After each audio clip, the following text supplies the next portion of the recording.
반갑습니다. 오랜만에 여기 온 것 같습니다. 제가 오늘 목이 좀 신통치가 않아서 미안합니다. 서울 지하철 공기질 공동조사를 위한 실무자 회의를 내일 19일 오전 9시에 개최할 것을 박원순 후보에게 재차 촉구합니다. 저는 지난 16일 박원순 후보에게 17일 오전 9시에 서울 지하철 공기질 공동조사를 위한 실무자 회의를 열자고 제안했습니다. 그러나 박 후보는 18일 오후 현재까지 아무런 답이 없습니다. 박원순 후보는 서울 안전에 관한 공동 공약을 하자는 입장인 것처럼 보이지만 제가 오늘 오전 북한산 행사에서 박 후보에게 말씀드린 것처럼 사실 팩트는 공유하되 정책은 각자 하는 것이 바람직하다고 보입니다. 미국의 브루킹스 연구소와 헤리티지 재단은 각각 민주당과 공화당에 가깝지만 1년에 한 번 모여서 팩트시트, 사실 보고서를 만들어서 팩트, 사실은 공유하되 정책은 각자 만들고 있습니다. 우리도 이처럼 사실 팩트를 공유하면 더 좋은 토론을 할 수 있고 경우에 따라서는 공동의 공약도 할 수 있을 것으로 보입니다. 저는 다시 한번 박원순 후보에게 실무자 회의 개최를 촉구하면서 내일 19일 오전 9시에 회의를 개최할 것을 제안합니다. 제가 의뢰한 서울 시민을 대상으로 한 여론조사 결과를 간단히 말씀드리겠습니다. 여론조사 결과의 관련 내용은 첨부 자료로 드리도록 하겠습니다. 서울시가 중점 추진해야 할 정책 두 개를 뽑아달라는 질문에 시민의 43.2%가 일자리, 42.2%가 안전이라고 답했습니다. 지하철 내 공기질에 대해서는 57.3%가 깨끗하지 않다고 답했고 깨끗하다고 답한 분은 9.4%에 불과했습니다. 지하철 내 공기질 측정 주기에 대해서는 61.3%가 매달 실시해야 한다고 답했고 2.4%만이 그동안 서울시가 해온 것처럼 1년에 한 번 해도 좋다 했습니다.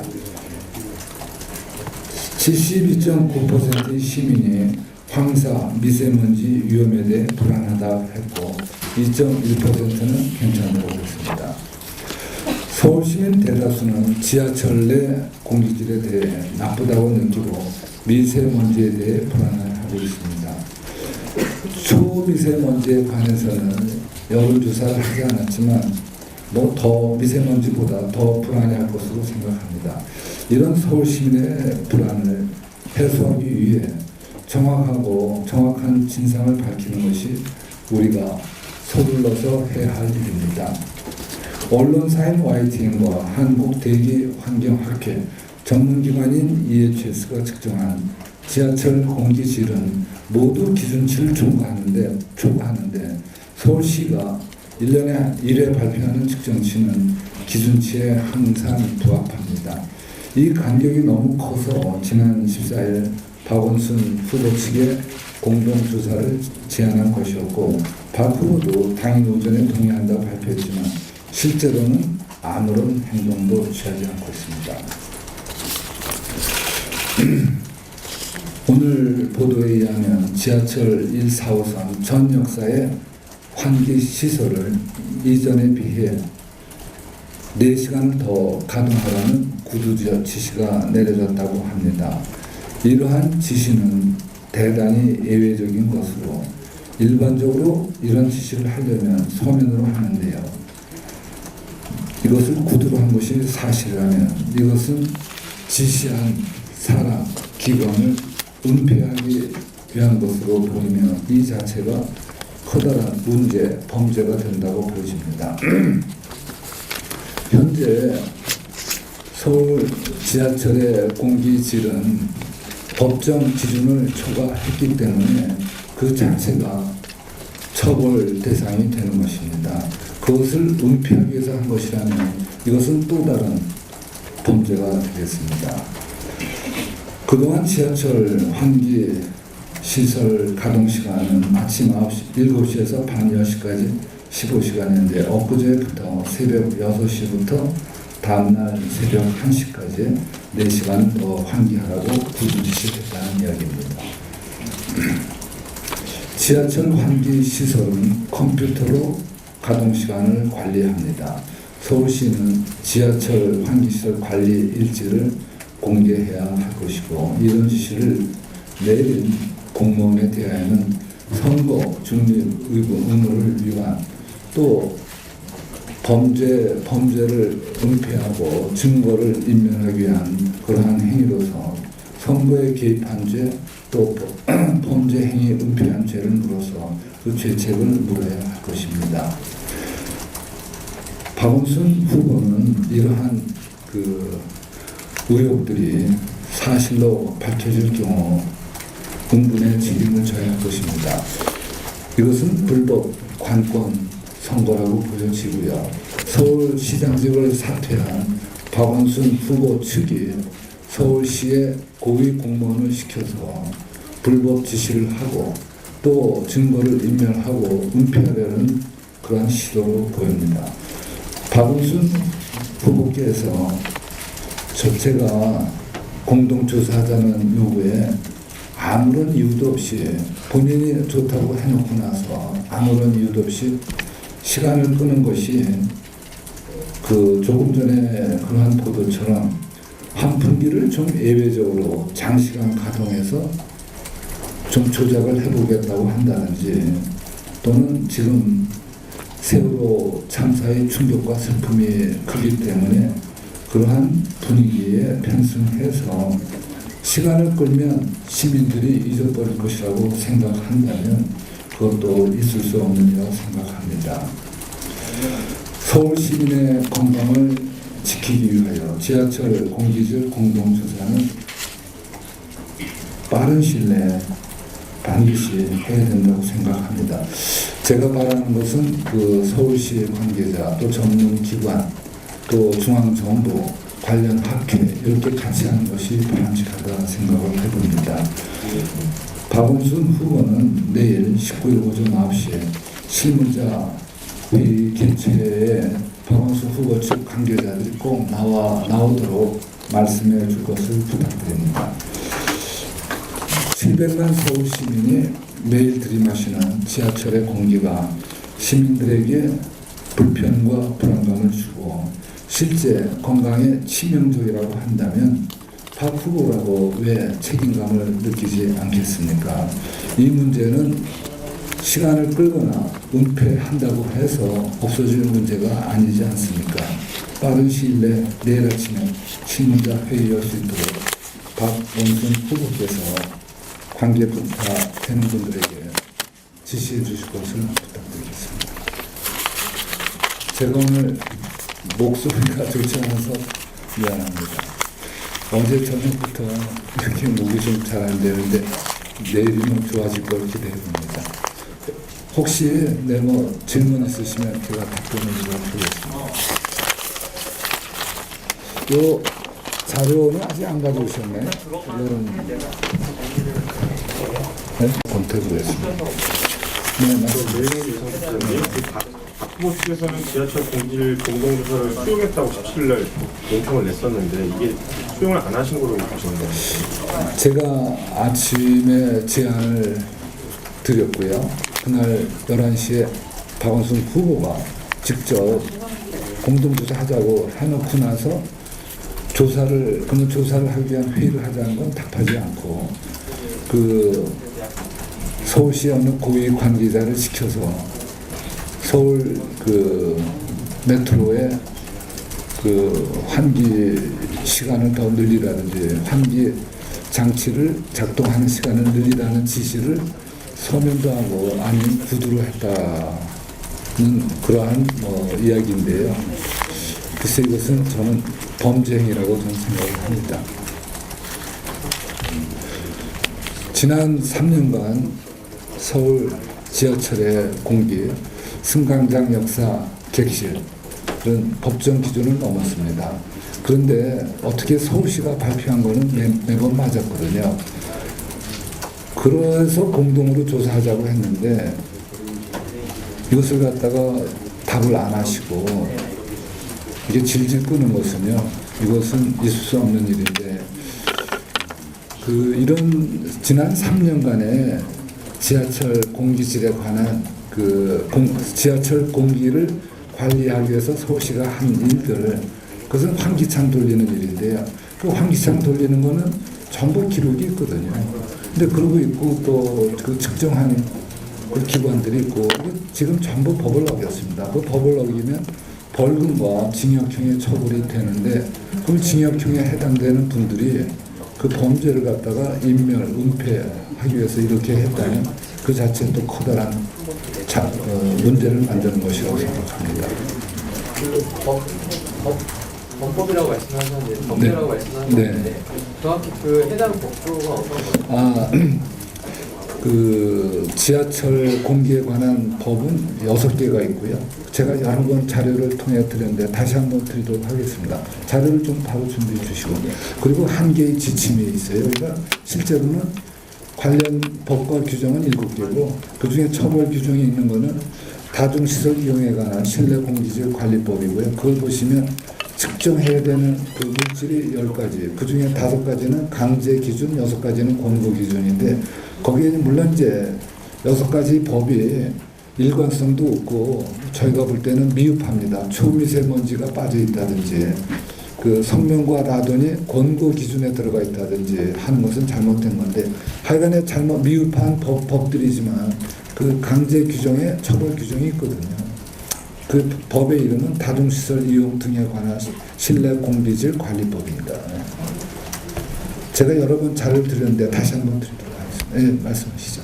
근데 지하철 공기가 그렇게 지금 좋지 않다면 물론 그거를 한 경로에 대해서는 선거 중립 의무 위반, 선거법 위반을 네. 제기할 수 있지만 일단 가동 시간을 4시간 늘리는 건 서울 시민들한테는 당장은 좋은 거 아닌가요? 네, 저는 그건 좋은데요.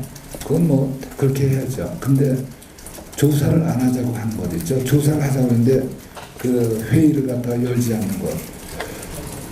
저는 처음부터 서울시의 안전에 관한 공약을 공동으로 하자고 박 후보께서 한 3, 4일 전에 제안을 했는데요. 뭐 그것은 생각할 수 있는 일이지만 이것이 처음부터 정말 안전에 관한 안전에 관해서 고민하기 위해서 같이 일해보자 하는 뜻이 아니고 그저 지금 이런 그 슬픔에 잠겨있는 사회적 분위기에 편승해서 시간을 끌자고 하는 것이 아닌가 염려가 되고요. 공약을 같이 하려면 그 중요한 분야가 지하철도 있고 여러 분야가 있는데 우선 현실을 정확히 알아야지 공약을 하지 않겠습니까?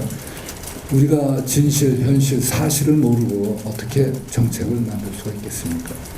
그래서 그 기초가 되는 작업을 서둘러서 하자 말씀을 드렸는데 거기에 대한 답은 없고 이러한 지시를 근데 현재 박원순 시장은 시장이 아니시잖아요. 그리고 정무 부시장도 아니고 그 정무 부시장이라는 분은 저에게 거짓말한다 이런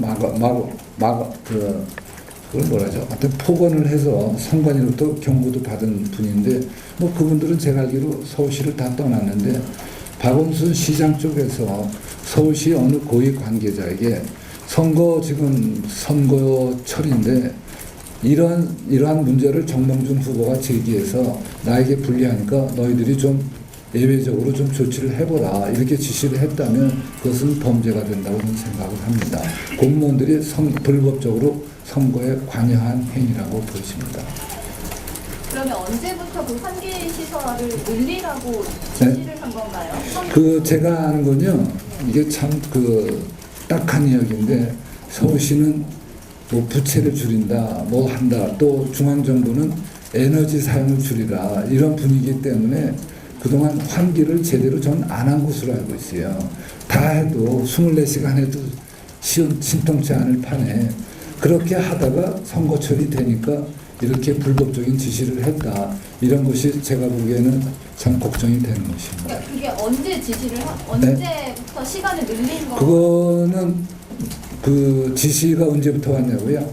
글쎄 제가 그런 자세한 건 잘 모르겠는데 하여간에 지시를 해서 더 돌리고 있다 이렇게 알고 있습니다. 뭐 며칠 되는 것으로 짐작을 해봅니다. 제가 이런 문제를 지적한 지는 꽤 오래됐어요. 제가 전문기관에 의뢰해서 발표한 게 이제 지난달이었고요. 오래됐는데 그때부터 그쪽에서도 저희 말에 관심을 가졌다면 뭐 이런 지시를 할 수도 있었구나 생각해봅니다. 그럼 후보님이 이 문제를 제기하니까 그때부터 서울시가 이 환기를 좀 더 늘렸다는 이 말씀이시네요. 그 제가 제기해서 이제 늘릴 수도 있고요. 저는 이렇게 생각합니다.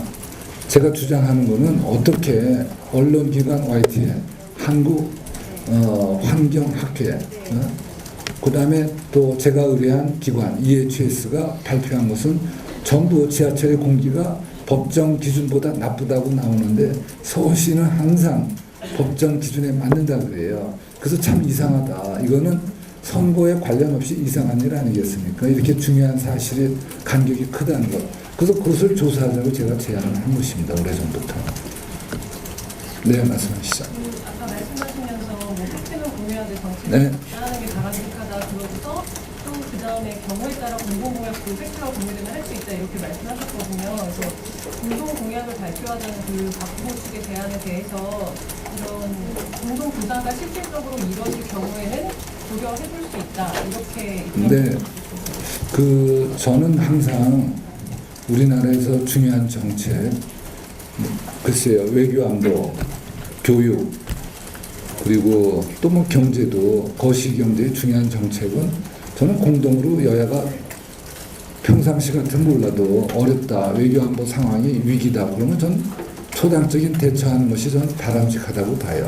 지금 서울의 지하철 공기가 많이 나빠서 이것이 참 커다란 문제다. 그러면 같이 할 수도 전 있다고 봐요. 그런 문제는.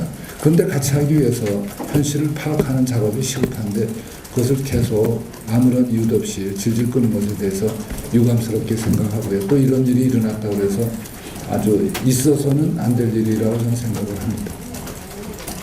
그 아까 조사하신 거 있지 않습니까? 여론조사하신 네. 거. 간략하게 뭐 몇 명 상대로 언제부터 언제까지? 제가 하는 거는 1000명 상대로 나름대로 한 권위 있는 기관에 의뢰했다 이렇게 하고 있습니다. 네, 말씀하시죠. 박원순 후보 캠프 측에서 이제 네거티브 하지 말자.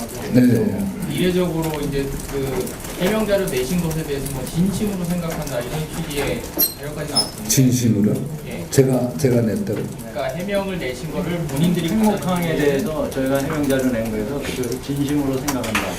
아니 해명이 나왔습니다. 제가 팽목항 단연고에 대해서 일부 언론에서 오보가 있어서 제가 이제 자료를 냈는데요. 그건 박원순 후보 쪽에서 코멘트할 내용은 아니라고 저는 생각하는데요. 박 후보 쪽에서 냈습니까? 뭐라고? 그 해명 자료가 진심으로 그러니까 자신들은 생각을 한다고 코멘트를 했는데 아니 그건 이렇게 말씀을 만약 박 후보 쪽에서 거기에 반응을 보이시려면 진심이라는 표현보다는 사실이다, 진실이다 이렇게 말씀을 하셔야죠. 이거는 제가 무슨 의견을 말한 게 아니거든요.